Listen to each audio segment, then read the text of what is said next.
Hello, everyone, and welcome. If you are watching this, you're checking it out on the Rachel Varga Facebook or YouTube channel, or if you're listening, thank you for tuning into the Rachel Varga podcast. If this is your first time joining us, welcome. My name is Rachel. I'm a board certified aesthetic nurse specialist, and I love helping people navigate getting great skin and just looking and feeling their best as we go through life. And that includes interviewing a number of different health experts from different faculties.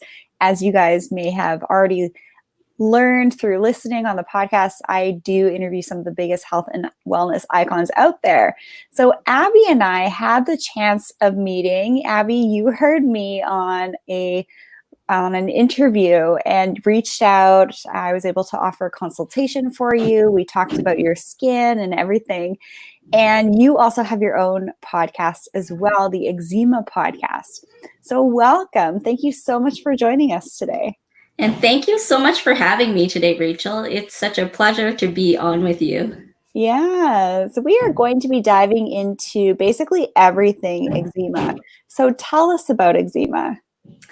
There is so much to say about it, but basically there are actually quite a few types of eczema out there, but it really affects the skin and it looks like skin rashes. It can get painful, but most importantly, it can really cause mental disturbances for a lot of people, and it can really affect their mental health.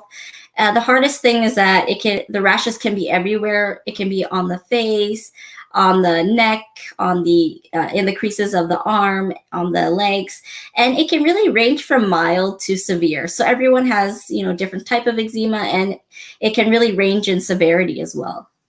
Mm-hmm. And there are many podcasts talking about this, but this isn't necessarily that someone would really know about if they didn't have eczema or didn't have a loved one that has eczema. So I think it's just really important to talk about it because it's something that affects people's skin, but also their mental health, their well-being, and all of that. So we're going to just, in this episode, really raise awareness so that if you know someone with eczema or you're struggling with it yourself, we're going to give you some tips for navigating all of that.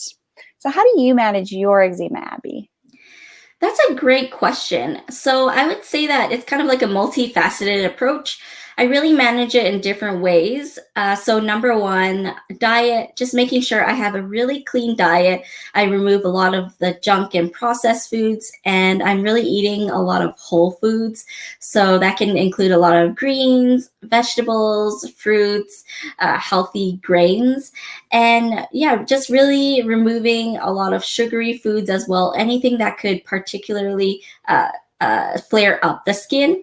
And mindset is huge as well. So just keeping a positive mindset and also practicing other healthy lifestyle tips like sleeping early and managing my stress, and also incorporating visualization and manifestation. I think we talked about how we both like Dr. Joe Dispenza. Yeah, you had me on your podcast a little while ago. Yeah. We did a deep dive into a number of things too. Mm-hmm. Yeah, and I just love his book, Becoming Supernatural, and really seeing your healing before it happens and having that faith that you can heal even before you see the healing happen. So I think that's really important too. Yeah, I definitely see that link between people that have a positive mindset or as positive as they can be at, any time in their life, and their skin and just their way of being and how they present themselves and commune with others and all of that. How many people are affected by eczema in the USA? So it's actually around 1 to 3%. So I would say that there's about 30 to 35 million people who are affected by it, and around 10%, or it could even be between 10 to 20%, are children who are affected by it. And usually usually around 70% of those are children. And they do say that children grow out of it, but it really depends. Some children do and some don't. Mm-hmm. Yeah, and we're going to talk about the implications for parents with children with eczema and whatnot. What is the research showing us regarding the link between humidity and UV exposure and eczema? So the research is actually very fascinating. The research is showing that in the US, the southern parts of the US actually have around a 30% lower prevalence of eczema compared to the northern parts of the US. And it's mainly because the northern parts tend to be drier and colder, especially during the winter. And the southern parts tend to be warmer. It tends to have higher humidity and higher UV exposure as well. So it's very fascinating that the research is showing that higher humidity and higher UV can actually reduce the prevalence of eczema by 20 to 30%. So Wow. it's actually quite a significant amount. And believe it or not, the sun actually has benefits for the skin if you don't overdo it, and if you don't overexpose yourself in the sun. But if you've heard of phototherapy, that's one way to treat eczema. So you can actually do phototherapy by yourself outside in the sun without sunscreen, and just showing your bare body and exposing the front side and the back side for 10 minutes each. And That's that actually really important for our vitamin D. So, I really like to do that. Just go outside, have your coffee, whatever, your tea, your water, lemon water. Do that first thing in the morning, and then later in the evening when the UV rays are not, blasting you with the UVA and UVB in the mid part of the day, because we need that for our vitamin D. So that's for cancer protection and a number of pathways into our eyes, for hormone regulation, all sorts of cool things. So it's interesting that there's also a tie between that type of sun exposure and helping people with eczema. Yeah, and Rachel, I remember you had said to me that going outside and taking a walk, especially for about 30 minutes a day, is beneficial not just for the gut microbiome, but also for the skin microbiome. And I had one person who did tell me that she actually feels less itchy when she does that as well. Love So it. it's just so great to know that going out in nature, having the humidity and the UV exposure really helps to decrease the prevalence of eczema. But on the contrary, the findings also show that in areas of high precipitation, there's a 30% increased prevalence of eczema. And they Oh. think that it's because the precipitation can also affect mental health and Hmm. also cause more depression. And we'll talk more about depression later and how it affects people who do have this condition. I almost wonder if in some of the areas where there's more precipitation, it's a little bit colder, you're less likely to get that full body UV exposure as well. That's very true as well. So tell us, does being in an urban area or a rural area impact the rates of eczema? So the findings are really interesting for this as well. And the findings are showing that living in an urban area actually increases the rates and the prevalence of eczema. And there's been studies where people have lived near a highway, and the risk of, the pollution there, and also the pollution from living in an urban area actually aggravates the skin more. That's So not that really surprising. yeah, we're not really surprised by that. And at the same time, it's a bit unfortunate because so many of us live in an urban area right now. Yeah, I'm definitely a firm believer with doing everything you can to limit your toxic exposure. So whether that's household cleaning products that are toxic in your home, or for example, on my lunch breaks when I'm in the clinic, sometimes it's nice to go outside and get some fresh air, but it's at a busy intersection, so the air isn't as clean as you would hope when you're going outside.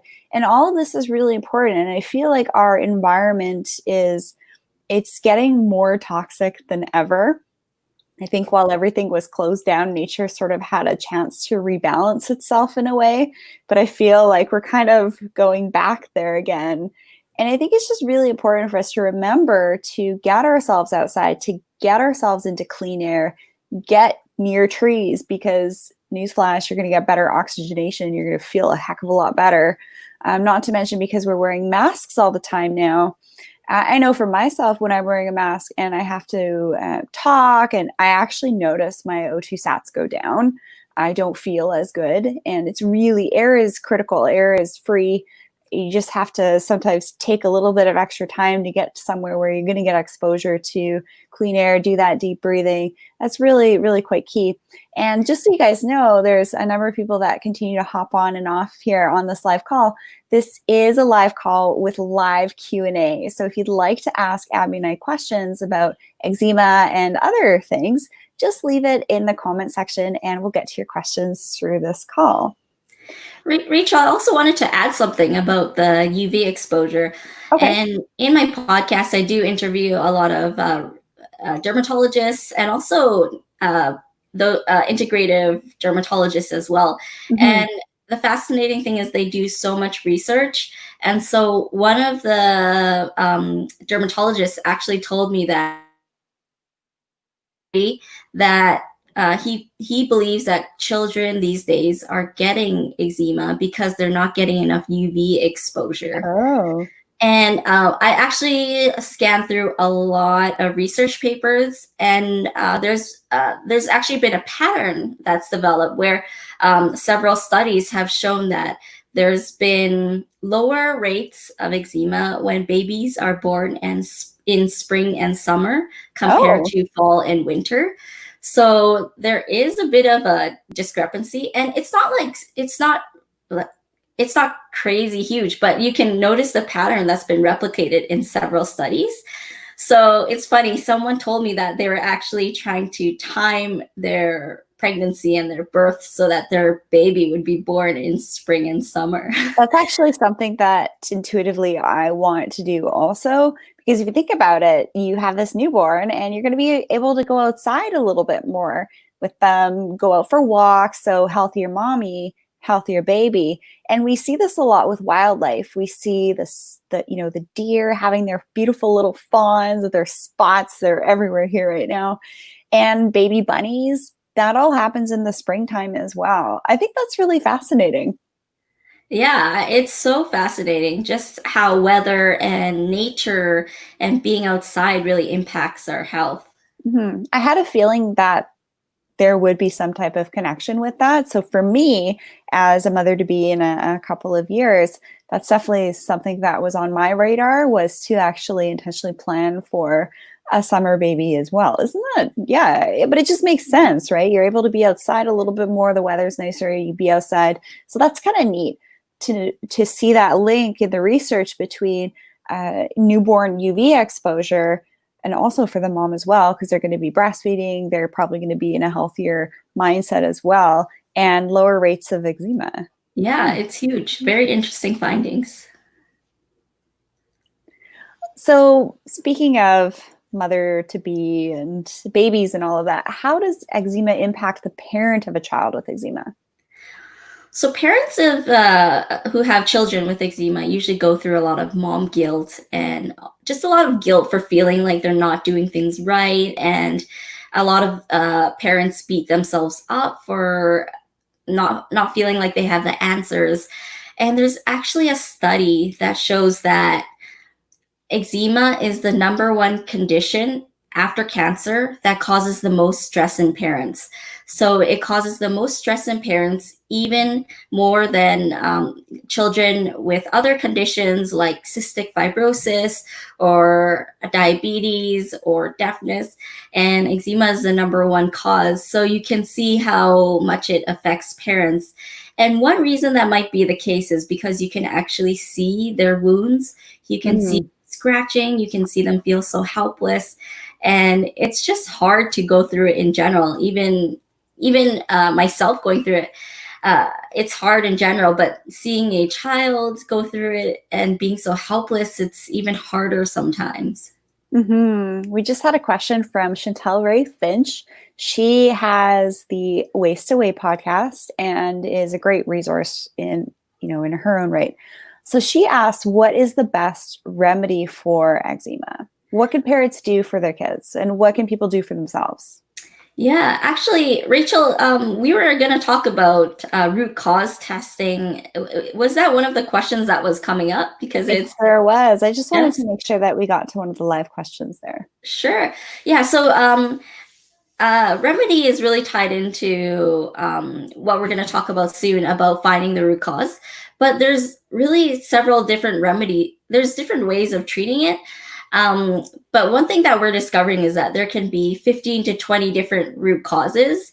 So I would say that there's different parts to this. We want to change the diet. We want to remove any junk food, processed foods, anything that could potentially be aggravating the eczema. And if you're wondering what the best diet is, I see a lot of vegans say that their diet is the best. I see a lot of paleo people say that their diet is the best. But one thing that we're really learning is that everyone responds so differently to each diet. And it's so hard to put each person in a box. So the best diet is the best diet that will work for your skin and that you respond to the most, or you or your child responds to the most. I've seen some people flare up a lot to nightshades, which is a family of vegetables that can cause some flare-ups in people with eczema. But I've also seen people who are totally okay with it and it doesn't flare them up. And so everyone is so different, whereas some people actually respond better to eating meat and other people don't respond well to eating meat and they do better on a vegan diet. So everyone is so different. So find the best diet that works for you. Find out what is making you sensitive or what foods are causing sensitivities and flare-ups in you. But other than that, it's going back to the root cause testing, and it's finding out what are the root causes of your skin condition and what is causing the flare-ups that you have. So there's several different types of testing that you can do. There's functional or lab tests. So it's important to test your vitamin D levels, iron levels. And one integrative dermatologist I spoke with actually said that one pattern she notices is a deficiency in vitamin D and zinc. So that could be one cause as well that you want to look into. But thyroid issues and hormone issues can also be another cause as well. And Rachel, I saw that you put up your nutrition test kit.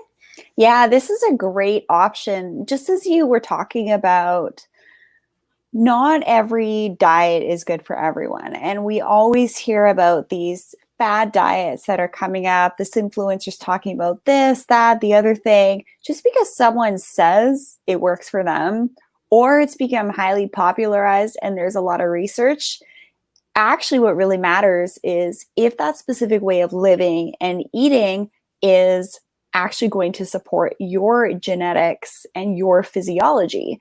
So this is something that I'm a firm believer in, is instead of trying to Google and YouTube everything and get a list of all these supplements and things that you should be eating or avoiding, just ask your body. And the slickest way to do that, in my opinion, is through testing. So if you head on over to toolboxgenomics.com/Rachel, you're going to be able to get 10% off of any of the test kits. And so because we're talking about food, there is a nutrition test kit. It's called the Nourish panel. There's also a detox panel as well. And I just think that this is really helpful to get a snapshot of what's going on inside of your body. So I just wanted to share that resource with everybody. Thank you for sharing that. And other functional tests that can help as well are stool tests like the GI map test. There's also the oats test, and you can connect with a functional practitioner or a naturopath to get you those tests. There's also other alternative tests like live blood cell analysis, which has personally helped me so much. And that can help you isolate parasites. Yeah, it's so fascinating. My practitioner helps me with it, and I've been seeing her for the last few years. It can show how much oxygen is in your red blood cells. It can show the status of your immune system, and if you have any adrenal issues, blood sugar issues, parasites, like Rachel mentioned. You can actually see the parasites swimming around in your blood. So how was your experience doing it? Well, I haven't done that. I haven't done that particular testing, but I had a patient of mine a few years ago do that. And she was like, my body was riddled with parasites. And I think she just intuitively knew. That's why she went down that path. And so what we're trying to get to here is if you feel like something's a bit off in your body, test for it. There's so many test kits out there. So for example, the stool tests, what those are really helpful for is helping you understand your gut microbiome, what's specifically happening in your body at that point when you have that bowel movement. Really cool. And then when we can do these other type of genetic lab tests, we actually get a snapshot of what your genes have to say, what you're going to be a little bit more predisposed to, what your body has an easy time dealing with, and what your body maybe might have a harder time dealing with. So this is, I think, a better way to go than trying to self-diagnose yourself over the internet. But just a disclaimer, everything that we talk about here on the Rachel Varga podcast, YouTube, Facebook, all of that is not to be taken as medical advice. It's educational information. It's really up to you to then take that next step to ask your doctor these questions or go down this path yourself. But we're just here to give you guys some helpful resources if you're struggling with things like eczema or other skin conditions, because it's funny, there's definitely a correlation between people that have eczema and then they have other things happening in their body as well. And I actually see this a lot with acne with some of my younger clients in their teens, 20s, but even 30s and 40s. Adult acne is absolutely a thing. Trust me, I'm right there with you guys. And it tends to actually lead people down a path to really start to understand their physiology and how they can best support their bodies so that they don't get these acne flare-ups, so that they don't get these eczema flare-ups or psoriasis. So in some instances, it can be a blessing in disguise. And I don't mean to be cavalier with that statement and have it be, wishy-washy, but it really can. I do see that this leads people down a path. And I think that that's exactly what happened for you as well. Yeah, definitely. And going back to the live blood cell, I also want to share that I had a lot of parasites as well.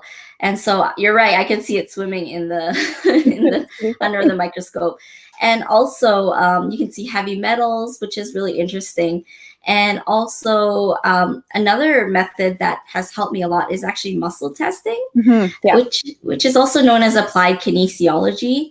And oh yeah, so you do that. I don't know if you want to share more about it, but it's personally helped me a lot, and it's helped me discover that I don't digest fats well, and fats actually flared up my skin.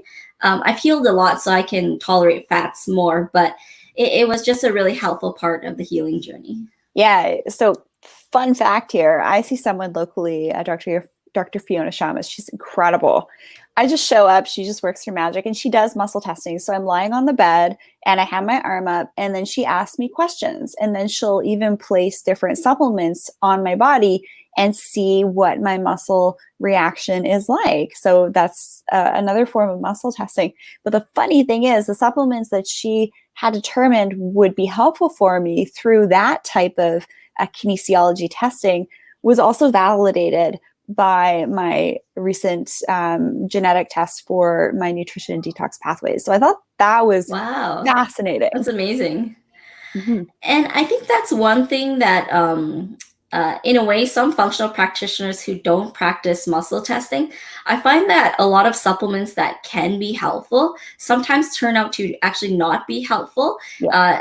And my practitioner has found that out through muscle testing. And she's tried placing supplements that seem helpful, but then when she does it, it doesn't turn out to be. So it's very fascinating. Mm-hmm. I just think it's another tool to add in our toolkit to ask our body what it wants. And it's completely non-invasive, but I'll tell you, the first time I did it, I was like, what is this? Yeah, it was strange at first. Yeah, very strange. But it's interesting that for me, what had been determined for my body through muscle testing was then validated through a saliva genetic test, which is really neat. That is really neat. So Abby, do you lean more into holistic medicine or Western medicine to help you with your eczema? So I've actually been on steroids and oral steroids and lots of medications and antihistamines. I was on it for several years when I was younger in my teens, and I found that it never helped me at all. Like my body never responded to it. And it wasn't until one day when I was in my 20s that I did the elimination diet. And that elimination diet cleared up so much of my skin in 2 months, more than medication ever did. And so I'm just so grateful for holistic medicine because it's really changed my life. I love that you're working on healing your body from the inside out rather than from topically where it's from the outside in and just suppressing the issue and just acting as a band-aid. So I definitely lean more towards holistic medicine. I gotta say though, when we need our Western medical doctors to save us in a car accident, or if we're Yes. having Hmm. some type of other acute stress happening to us, I mean, they're there. However, I will say that in my experience and working with so many people as a nurse myself for nearly a decade, there's definitely some great room for overlap. And to Yes. be honest, there are so many Western medicine physicians and surgeons who would love to have the time to talk about all of these different adjuncts to promote health and wellness, but they just unfortunately don't have the time to do it in the current model. But what I'm seeing are a number of Western medicine physicians getting into functional medicine, which is Yeah, great. I love that. And there's the Integrative Dermatology Symposium, which is where there's a lot of dermatologists and holistic practitioners kind of sharing their knowledge with each other. And Yeah, I just really love that.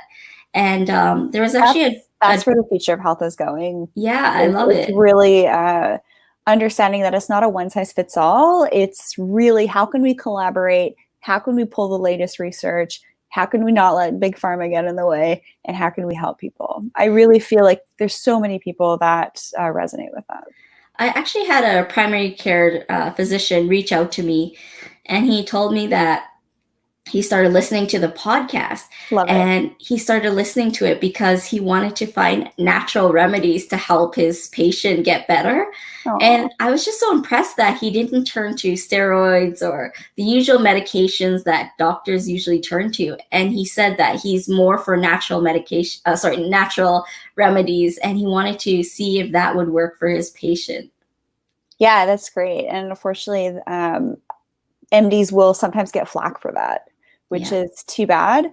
But good for that physician for really wanting to understand, because there's such experts in their own right, and this whole other avenue of nutrition and supplementation and testing is really its own specialty in and of itself. So if you can find somebody who really understands all of that, wow, you've really like found the all-star provider. But really what's more realistic is actually to really start to build your team of healers to support you, because there's so many different levels that we can become experts in. And yeah. Rachel, I love that you said build your team Mhm. because I think also the psychodermatology part is also really important too, like the mindset that not Yes. everyone always addresses and talks about. So this is perfect segue into my next question for you, Abby. What impact does eczema have on our mental health? So when I had my biggest flare ups, I found that the physical part wasn't the hardest. Well, at times it was the hardest, but I was also battling a lot of mental pain and mental turmoil as well because it's so embarrassing to go through rashes and to feel the social anxiety of not wanting to go out or see your friends, or sometimes it would physically be so painful. And there would be times that it would took me 30 minutes just to put on a pair of pants. Oh my gosh. And I was dealing with so much mental anxiety as well, just a lot of depression, a lot of fear of what people thought, and a fear of, I wasn't sure if I would get through it, and just fear of judgment. And so there's actually studies that have shown that people who do experience eczema experience a greater risk, a greater rate of depression compared to the regular population. And there is also a statistic that shows that people with atopic dermatitis are up to 44% more likely to have ideas about suicide. And they are actually 36% more likely to attempt suicide as well. And so it is just so sad when people go through it. And people are sharing a lot of their thoughts on social media and Instagram. And I remember one person wrote a post where she said, "I'm so tired of fighting this and I can't go on anymore." And that was her picture. And then the caption, she just wrote goodbye. And thankfully, there's, a great eczema community out there now. So a bunch of us reached out to her. But there have been people in the eczema community who have committed suicide over this. And it's so sad to even talk about it, or even mention it. But there's been, a husband who committed suicide, and he left his wife and kid. And it's just so devastating that, people will give up because of something like this, and they'll give up hope when, there are so many ways. So I just want to encourage people not to give up hope, because there are so many ways and channels of healing and finding the right healers. Like Rachel mentioned, getting the right healers on your team to help you heal and improve. So how can we support those around us with eczema and be sensitive to their needs and show them that we love them and that we want to be there for them and understand what they're going through? That's a really great question that you touched upon. I think that one of the ways that we can support them is really to offer a listening ear and to tell them we're here for them. I personally felt a lot of judgment, so I found it really hard to open up to people and share with them what I was actually going through. And I think that, or actually, one person I know, she lost two of her best friends over her condition because she had such a hard time with it. And she needed help getting groceries, and she couldn't even get out of her house.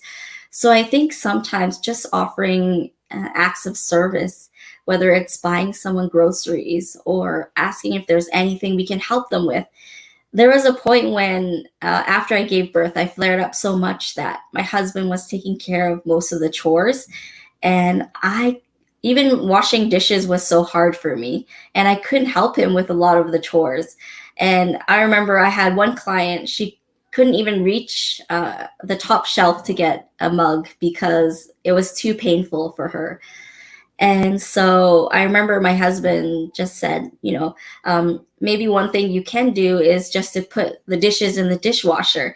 And he said, that's all you need to do, because I know you're going through so much and it is so painful for you to even move. And so I think, just doing acts of service, whether they need help with anything like laundry or even buying them a meal. Sometimes they might not open up and say that they need help, but I think just telling them that you're there for them and that you're here to listen to them, and not to feel like, not to turn away when they might ask you for support, because I think people who are going through it really need a listening ear. And if you're going through eczema, I would also highly suggest to speak with a professionally trained therapist or a psychotherapist, or someone who can help you with the mental issues as well. And I found that it's personally really helped me, and it's helped to discover a lot of the childhood trauma and a lot of the issues that could be contributing to the eczema as well. I love hearing you talk about this and how we can support one another. And, I think these are difficult times for the planet and humanity as a whole. And it's like, let's just band together and find ways that we can share a little bit of extra love and, be of service if that's in your plan. I actually, sorry, I just wanted to share one thing where I actually interviewed someone on my podcast where his girlfriend had a lot of gluten sensitivities and food sensitivities.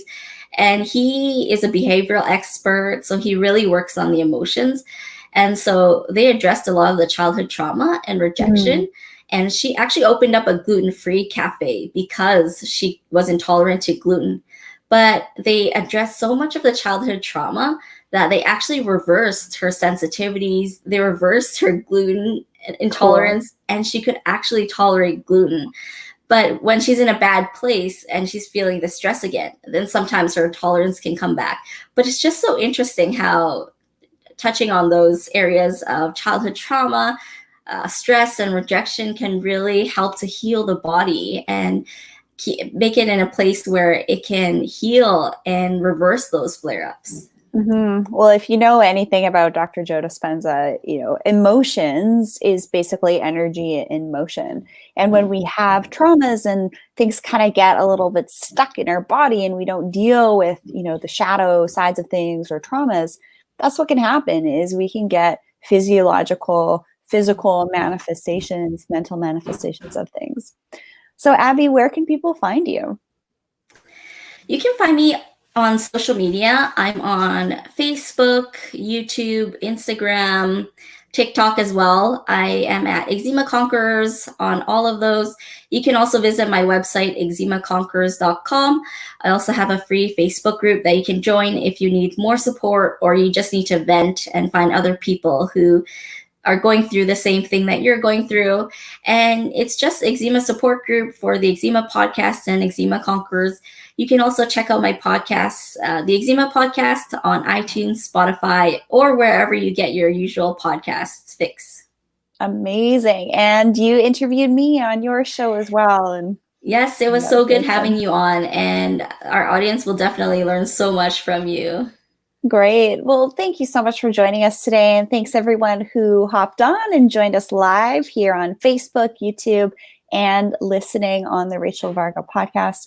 I love you all so much. I'm so grateful for everyone who tunes in and is really taking this journey with us to help us become our greatest versions on the inside and out, and just really, share these healing messages for ourselves and also for our loved ones and our communities around. So you can find me at rachelvarga.ca. Everything that you need to know about me is there. One-on-one skin consultations, which we've done together, Abby, which was really fun. And I have seasonal skin camp programs. We're just doing the second round of summer skin camp now because, as you mentioned, there is a link between humidity and UV and the skin. And yes, that impacts things from an aesthetics perspective as well. So there are some adjustments that we can make seasonally. And I'm just here to help support you guys with your skin health, body, mind, spirit optimization to bring forth a higher level of beauty and radiance. So you can also hang out with me at Rachel Varga Official, Facebook or Instagram. That's where I spend a lot of my time. And you can check out my free treatment planning guide and my sophisticated skin cheat sheet. It's like 5 simple steps to help you get better skin. That's on rachelvarga.ca, that cute little pop-up. That's a free download I have for everybody. And it's great. I know that you're following those steps, Abby. Yeah, I really enjoyed the consultation that I had with you, and you gave a lot of great tips. So I'm thankful for that. And for all your listeners, I know that they'll benefit a lot from a consultation with you as well. Amazing. And you have a code to share as well. Yep, it's Abby Tai, and I believe that your audience can get 15% off with that. Well, thank you so much for joining us today, Abby, and talking to us about eczema, how it can impact people both on a physical and psychological level, because it's great to just create extra awareness around all of that at this time so that we can be, a little bit more sensitive for many things that are going on, people, places, and things as well. So thanks everyone for tuning in, and thanks Abby for being here today. It was a pleasure having you on the show. Thanks for having me.